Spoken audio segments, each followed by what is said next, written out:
A federal judge just blocked an executive order by President Trump mandating proof of citizenship for voting. Now, technically, the states have control of that. In other words, the federal government cannot require proof of citizenship for voting because the states control that. I'm going to read exactly what it says in the Constitution, so this makes a little bit more sense. Bear with me for a second. This is Article 1, Section 4, Clause 1. In other words, the Elections Clause. The times, places, and manner of holding elections for senators and representatives shall be prescribed in each state by the legislature thereof. But the Congress may at any time by law make or alter such regulations except as to the places of choosing senators. That's a mouthful, and the link is in the description down below. What's happening is, in my humble opinion, President Trump is forcing Congress's hand. For the time being, we have a majority in the House and the Senate. As that, what I read to you stated, Congress can enact a law, et cetera, et cetera. So I think when this goes to the Supreme Court may decide in favor of the judge.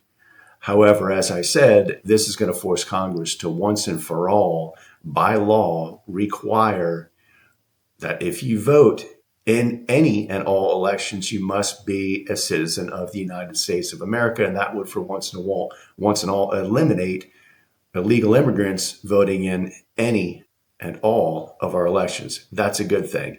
It's going to take time. Nonetheless, there are Democrats who are absolutely thrilled with the fact that President Trump has been blocked again. Take a listen to this video. News: a federal judge in Washington, D.C. has blocked Donald Trump's executive order trying to take over federal elections and impose an illegal and unconstitutional proof of citizenship requirement. All right, enough of their glee. As I said earlier, I think they are missing the point. There is unfortunately and unbelievably confusion over the right of people who are in this country illegally voting in our elections. It doesn't make any sense. The hitch in the get along is the fact that we're a constitutional republic, which means the states have an immense amount of control over what the federal government can mandate to the states. Now, it's true that many states have enacted their own laws saying illegal immigrants cannot vote, period. However, there are some states, Maryland, Vermont, California, and even New York is playing with this, that actually allow illegal immigrants to vote in some local elections. The states have the right to do that. That's a problem, if for no other reason than it makes no sense at all.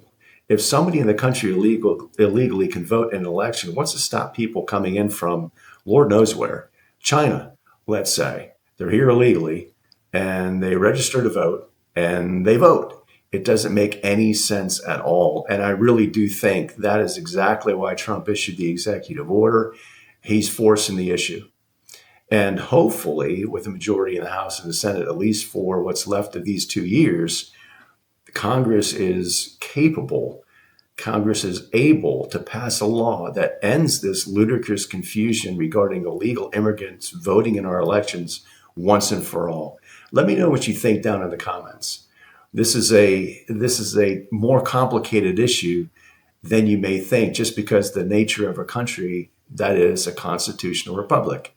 Let me know in the comments also if you think this is just another strategy by President Trump to force Congress's hand. I really think it is, and I'm curious to hear what you think in the comments. If you like the video, give it a thumbs up. By all means, subscribe to see more videos like this. And I will be doing an update. You know, when the overburdened federal Supreme Court gets around to looking at this one, I'll make a video. That way, if you're subscribed, you'll know when it comes out. And share it with somebody. It'd be interesting to engage in conversations down in the comments section with as many people as possible. So if you know somebody who's interested in the topic as well, by all means, share it with them. And as always, until next time, God bless. Love you all.